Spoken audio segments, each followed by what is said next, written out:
So I'm on page 158, but a sentence leads into that, so I have to start at 157. All right.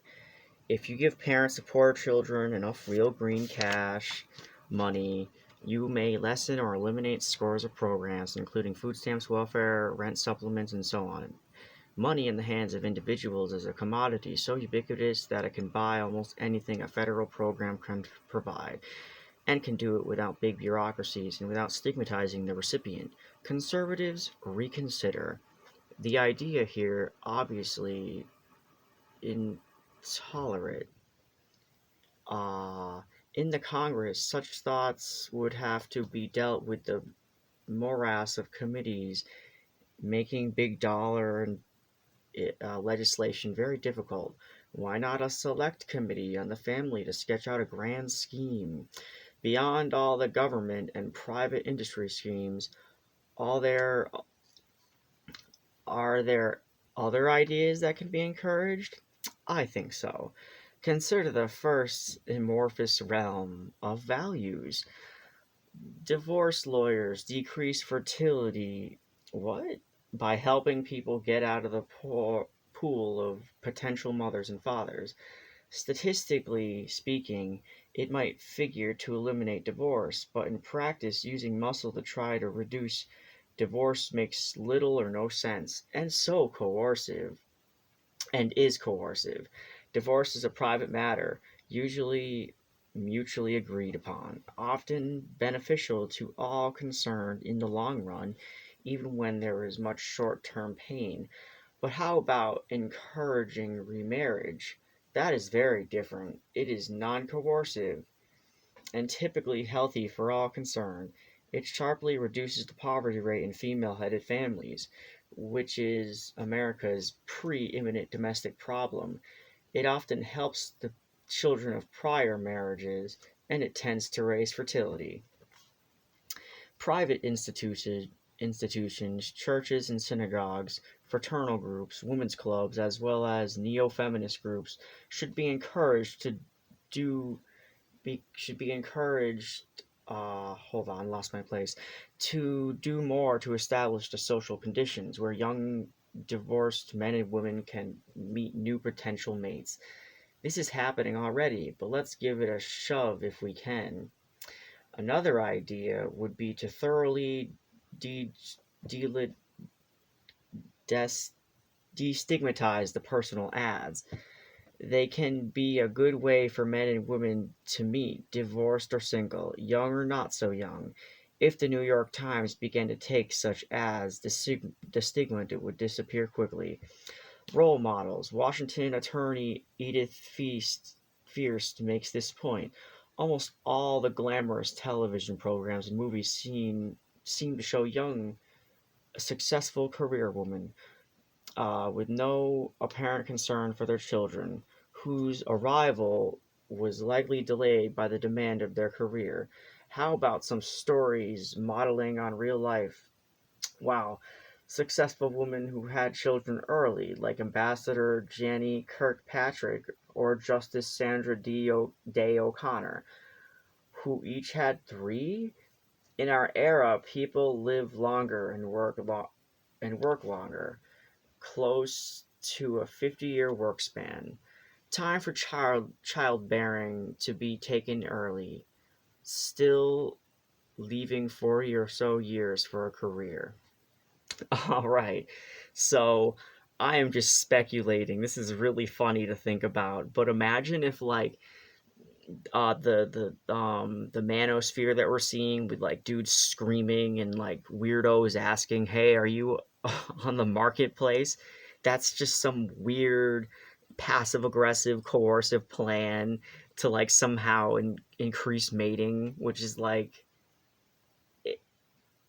I really hope not. That just sounds weird and kind of funny because it's just like imagine this dude is all about like not non-coercion because we live in a democracy.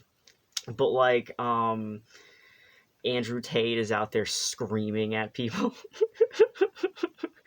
and Fresh and Fit and all those other dudes that are just yammering and like imply, Jordan Peterson, I still carries around the whole like red is the color of consent or something like that. Like, oh, all right. Whoa. Hmm. An area where there could be more agreement between liberals and some conservatives concern the encouragement of adoption. In some cases, the right to life activists have encouraged adoption over abortion in harsh ways by trying to legislate mandatory programs forcing pregnant women to get scary lectures and slideshows about the evils of abortion, replete with mangled fetuses. All right, so again, I guess that's showing images is still the type of coercive that this dude isn't into, which is that's smart. I would think that showing people images, as long as you're not like screaming at them, would be like would be a little okay. To these people that want the system to go back to traditionalism. Um, oh, Needless to say, the pro-choice groups have fought such laws, and in 1986 the Supreme Court overturned such a statute in Pennsylvania. I would agree with the court's decision, but there are good reasons to look for other alternatives. In the US today, there are an estimated 2 million couples, often desperate, seeking to adopt children, and there are few children to adopt, especially white children. An underground market has formed where costs run up to 15 to 20,000 to buy a baby through private channels. At the same time, there are 1.6 million abortions in the US each year versus 3.6 million live births. If only about 5% of the women changed their mind, did not abort the fetus, and gave the babies up for adoption, that would yield 80,000 additional babies per year. That's a lot of babies, and twice that many sad potential adoptive parents who would be much happier. What the hell? It would seem that the formula could be devised that would be thoroughly non coercive, thoroughly non-threatening, thoroughly non-scary, and yet encourage women to constructively consider the adoption alternative, possibly including dangerous financial support from prospective adoptive parents. Of course, most pregnant women seeking an abortion would still not choose the adoption route, but remember, if only one of 20 would opt to do so, that would yield 80,000 babies. Hmm. Remarkable medical progress has already been made in the field of fertility enhancement, says fertility specialist Dr. Howard Jones of a renowned pioneer Norfolk, Virginia fertility clinic. Quote, "We started with the notion that we were bypassing tubal disease. We have now come to the point where one or another of the conception alternatives can be offered patients almost regardless of what their sterility problem is. And that total concept of being able to go one more mile is, I think, the most rewarding aspect of the last 5 years." Alrighty then. Dr. Jones is a distinguished physician and an idealist. He is right. There is already a great deal that is known about a great deal to help uh, infertile couples. As noted on page 125, much money has been spent on the research, but much more can be done. Fertility enhancement should claim a high priority in medical research. Excuse the word, but it is inconceivable and foolhardy that the National Institute of Health refuses to fund research about in vitro fertilization. Beyond all that, there is need for a program to publicize the existing technology and knowledge. Many infertile couples still believe there's nothing to be done. It's God's will. And beyond that, there's cost.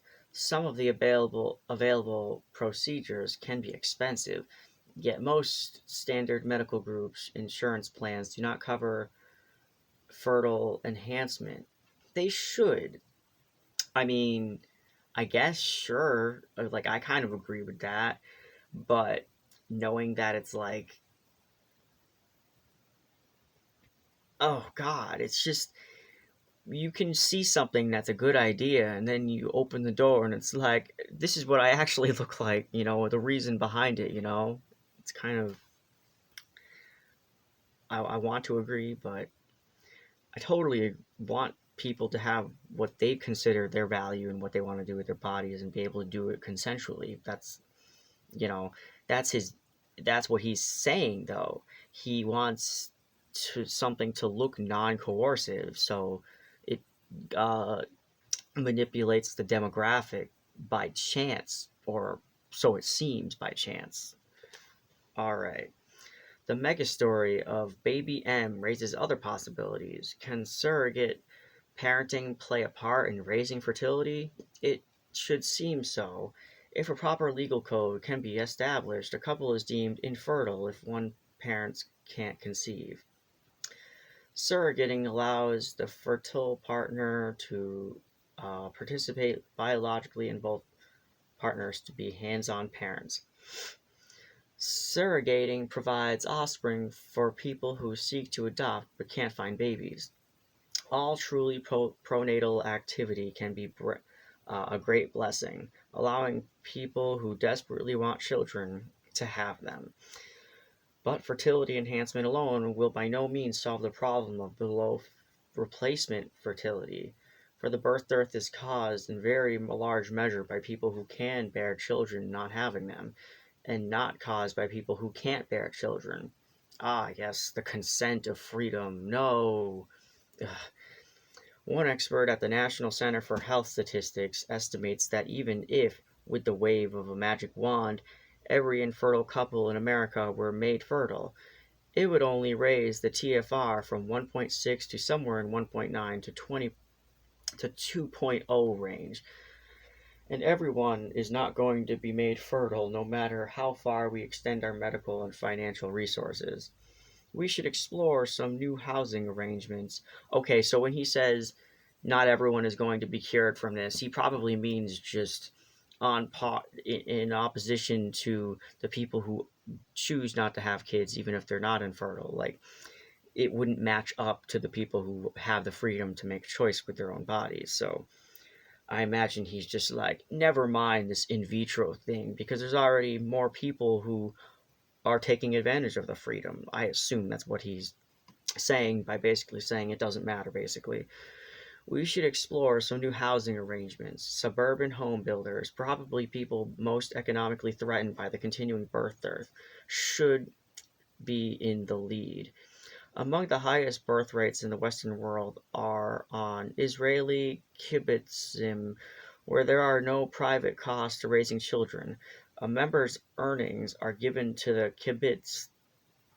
Housing, education, and food are provided for all members and all children of all members. Obviously, such a relatively pure socialist system is neither applicable nor desirable here. But could a suburban home builder figure out a way to provide some of the best fertility enhancing features of the kibbutz? Mm. In a suburban, non socialist, modern Western setting, could there be a community where husband and wife each work privately at whatever jobs they can get, where they will live in their own houses, but where the community provides every service that makes the combination of work and parenting easier? What the fuck? The way it sounds, it's like they just want women at home, but non-coercively. So just give her everything she wants, so she'll never leave the house. Like, how unrealistic? Who the fuck doesn't want to leave their house occasionally? Like, what? You're on house arrest, but here's gold. It's like, wow, thanks. Um, Such services could include an on-site communal daycare facility for toddlers, children's houses, with eating privileges for whatever meals were necessary, an overnight dormitory facility if mother and dad wanted to be away for the weekend or were away on business. The only real difference from a regular suburb would be extra high property taxes, which would pay for most of the cost of rearing children, but do it somewhat less expensively at an economic of scale comes to uh, as an economy of scale comes to play. Consider now some ideas in the international arena. There is a little secret about international family planning programs. They almost always are promoted solely on the basis of what's good for the beneficiaries. Lower third world birth rates, it's said, will make economy progress come more quickly in less developed countries. It's good for maternal health. It will lessen food demand and hunger. It helps preserve the natural environment. Some of these reasons are wholly valid, but some of these reasons are debatable. But what is rarely mentioned is that the promotion of lower fertility in the third world is not only good for the recipients, but for the donor nations as well. That's us. That point is not made, however, because it is thought that it might sound colonial or racist. Here are a white Western people lecturing the mostly non white rest of the world to have fewer babies. Foundation executives and government officials are petrified of being put in that position. But it is not in our best long term interest that fertility rates in the less developed countries come down even more rapidly than they are now falling. That could help readdress the coming demographic imbalance discussed in many places in this book. Um, we ought to have the courage to say publicly what is true about demographics and not be afraid of being called racist or colonial, particularly because the parties all gain. Family planning on a personal level is sound on its own merit in the third world, although attacked by some on the conservative side of the spectrum. But if we publicly acknowledge that by promoting it in the third world, we also gain from it geopolitically, we could help build a broader consensus for more family planning aid, such an argument would help bring in more conservative political support. Is this just a new Western imperialist dodge to put down the third world? I don't think so. Hamilton Himmelfarb has come with an appropriate analogy. He notes that when an emaciated person goes to a doctor, the patient is advised to gain weight. But when an obese person shows up, that doctor advises the patient to reduce. In my view, it would be a bad policy for all nations to aim toward a TFR that is stable or slightly positive in the range of 2.1 to 2.3. That means that we should go up and the third world nations go down. The third worlders are at least on the right track. We are not. All right, that's a little messed up. Um, so he's doing this like eco-fascist thing, obviously, and he's obviously in the name throughout the book through a cosmic destiny, manifest destiny to be fair. And by not putting in enough white babies, it's basically like the tragedy of the commons. And if you're not putting out, then you're basically taking away from the economic pool, and so you're a free rider. That's lovely. You know, uh, I've heard things that could be comparable to this, but I don't want to sound bad. But Kyrgyzstan, or whatever his YouTube channel name is, was talking about how um in horrible standards of animal conditions, like caged together type shit, like supposedly creates less carbon, whereas if we just did it the safe and moral way. But like,